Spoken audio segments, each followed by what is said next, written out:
Mama, you never told me how we must treat them when they come here. I'm waiting for a signal, Ma. Mama, show us a signal. This was Julius Malema in 2018. Now, in 2025, the Zimbabwean people are awaiting and saying, GEZA, show us a signal. We are going to give you a clearer signal soon. It will come before 2300 hours at night. This is what we'll be looking at in this video. We look at the 5 reasons why GEZA'S signal is important to Zimbabweans. Though he's a fugitive now, wanted by the police, but one cannot ignore his impact in the political matrix of Zimbabwe. 4 weeks ago, Zimbabweans woke up to a spirited press conference by one blessed Runesu GEZA, accompanied by his other war veterans, Knox Chivero and others. His demands were clear to the president: step down or otherwise we will remove you. To understand the impact of this interview, one has to look at what then followed afterwards. Here are the key events that then followed. Number 1, a song was composed by Chief Wenje and more calls for 2030 intensified.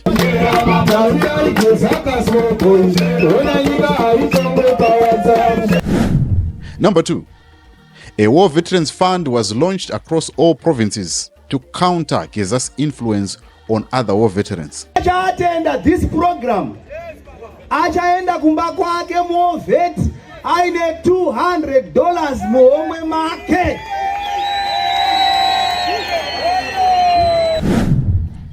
And number 3, a divided ZANU-PF was witnessed at the Heroes Eka.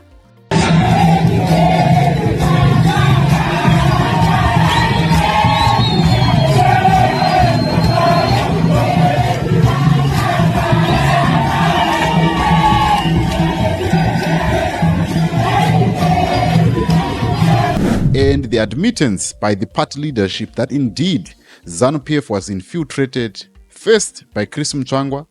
I told you I had an interview with you today.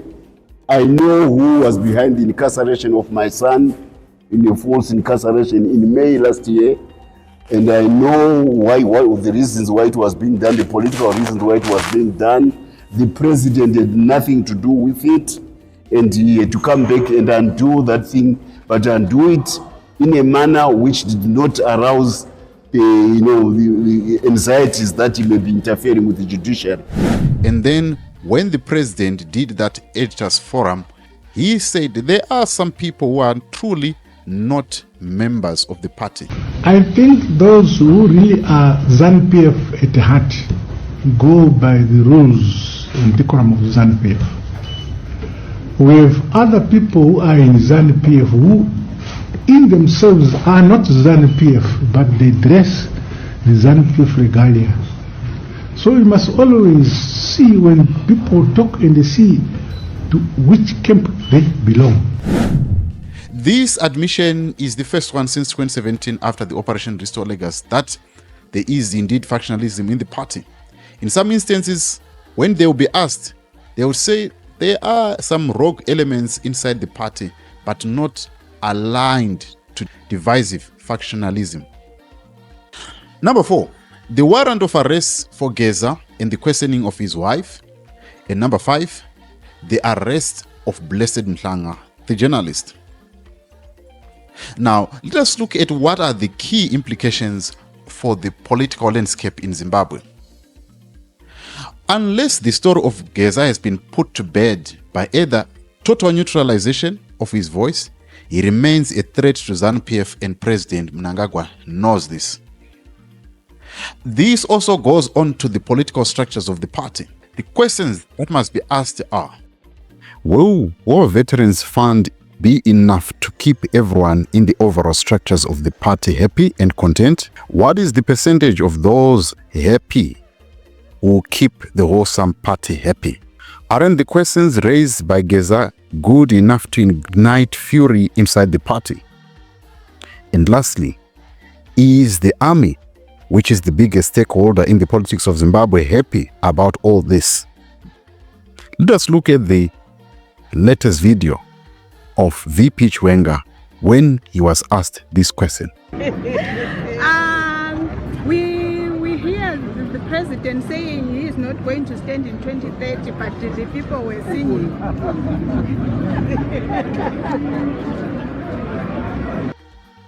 Ishe vanoseka havo.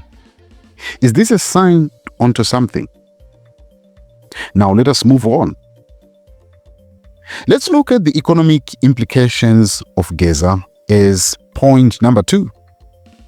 While all this is happening, one needs to look at the impact that the economy faces. This has happened while there is closure of major supermarkets like OK and the withdrawal of aid by USA, leading to many further job losses in a country that has got 80% unemployment and a lot of informal employment. Potential impact on foreign investment and trade.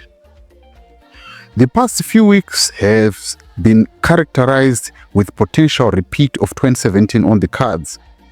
This part of the history has left some business fearing for the West, which could be civil unrest, a coup, and the closure of normal business like what happened in our neighboring Mozambique. Zimbabwe being known to be a passage into Africa from South Africa, which can impact the trade or cause strengthening of alternative routes into Africa that avoids Zimbabwe like Botswana or Mozambique. Some people were thinking of leaving Zimbabwe as a cautionary measure to the political chaos inside ZANU-PF. This means that the GEZA revolution or the GEZA effect is felt among all political divides and the economy is feeling it. We have seen this again with our neighbors in Mozambique. The social impact and public opinion. Reactions from different segments of the population is that GEZA has become the darling of the people, mainly because the people of Zimbabwe are looking for a savior, a leader who can stand up for them, speak to their current status quo, relate to their struggles, and be relatable. This void is lacking from the opposition, and this is a fact. There are so many things that people cannot speak up about, and GEZA has given hope to the people, as some Christians in Zimbabwe have relegated their struggles to say, only God can save us. For example, the harassment of motorists, combi drivers by the police, the city council harassment, and non-service delivery in the cities, accompanied by rampant corruption and no electricity. There was a time when complaining was fashionable until all people had to find ways to survive through load shedding and find alternative power solutions, and people have accustomed to live with the pain. How does this announcement or the signal of GEZA align with the public sentiment? My bet is this: if GEZA announces today that there is a signal, it will be received with mixed emotions. Some people are skeptical, some are hopeful, some feel as long as the end justifies the means of removing the social ill of the current government. But I believe the majority will go with GEZA, and this is the fear that is inside ZANU-PF and our president. Number 3, international relations. Impact on Zimbabwe's relationship with neighboring countries if the GEZA revolution succeeds are that there is a lot happening in the region, in Africa and the whole world, for Zimbabwe to be the center of focus. Like our neighbors, South Africa, there's a lot going on with them, with AfriForum going to the US and the potential sanctions. In the region, DRC versus M23 war going on, and the growing mistrust in civilian governments, and the West Africa embracing military coup leaders like Ibrahim Traore, and the commendable developments that he has made in the Burkina Faso. So Zimbabwe is not a big alarm into the international stage. And there is also an isolation of President Idi Mnangagwa because of the 2023 elections. Compare this. In the past 7 months, our president has not had any bilateral visits to SADC countries. But in the same, our neighbor, South Africa, and in the period under review, has had 8 bilateral engagements, 5 of them being in Africa. The same with Botswana. Since the inauguration of Duma Boko, he has had 4 bilateral engagements, state visit, compared to Zimbabwe in this. This means our struggle or potential unrest could isolate us further. But the question is, which devil is better to deal with? You tell me in the comments. The other issue is that what are the potential responses from key international players? Well, Zimbabwe remains big player on international stage in terms of resources, which are key to the 4th industrial revolution, with resources like lithium and other 63 natural resources that are found in Zimbabwe. China remains an interested party and has a big say in our case, and this also goes on with Russia, US and UK. They'll be watching as well with keen interest.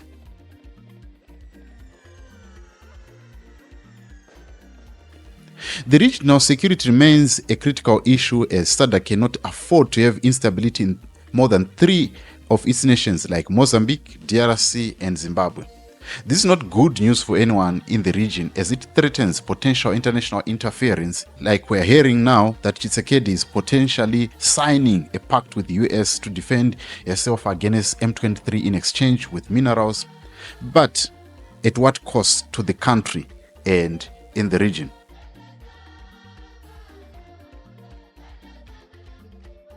There are 3 options to the GEZA issue. Number 1, if GEZA fails to execute his plan, you will have his fate like this guy, Prigozhin, who in 2022 threatened to march towards Moscow. Evgeny Prigozhin, the Russian mercenary leader and oligarch, died in a plane crash on August 23, 2023. The plane, a business jet, went down in Tver Oblast, north of Moscow, killing Prigozhin and 9 other people on board. We know in the game of chess of politics, if you strike, you have to strike well. We knew what could be the implications of going on TV that happened to Sibosiso Moyo if the coup failed. They would have been charged with treason and their fate is known. Number 2, you either have a negotiation with Idi Mnangagwa according to some rumors, but if that happens, the option 1 is still open to happen to GEZA. Number 3, he will give the signal and the planned protest fails and you'll be arrested or flee the country. These are the likelihood of the scenario. Or he could do the GEZA revolution and could succeed. Let's look at what are the potential long-term consequences of GEZA's announcement. His silence will be victory for ZANU-PF, as it will continue to show its force to the people that it is still in charge of the whole Colossus party. Sumusangano tinotevera baba Mnangagwa ucharamba uchitonga imwe machechi namatirai president ari kutonga namatirai president ari kuti vari kutonga ndiva Mnangagwa. President vakawina ma-elections 2023 muna August. Asi unoshamisika vanhu vachipfeka masutu vari kunobvunza kuti president vachaenda rini. Apa vasati vatombe ne2 years rekupedza vhoti yavakadii yavakavhotegwa. Saka iye zvino machechi namatirai president wedu nevision yavo yavanayo ya 2030. The opportunities are that if GEZA succeeds, the much-sung National Transitional Authority could be on the cards. But he who holds the gun has the final say in it. It would take a lot of the convincing from the army that this is a sweet deal. Not only that, but around the region. Or this could be another ZANU-PF self-cleansing process, which could give them another life.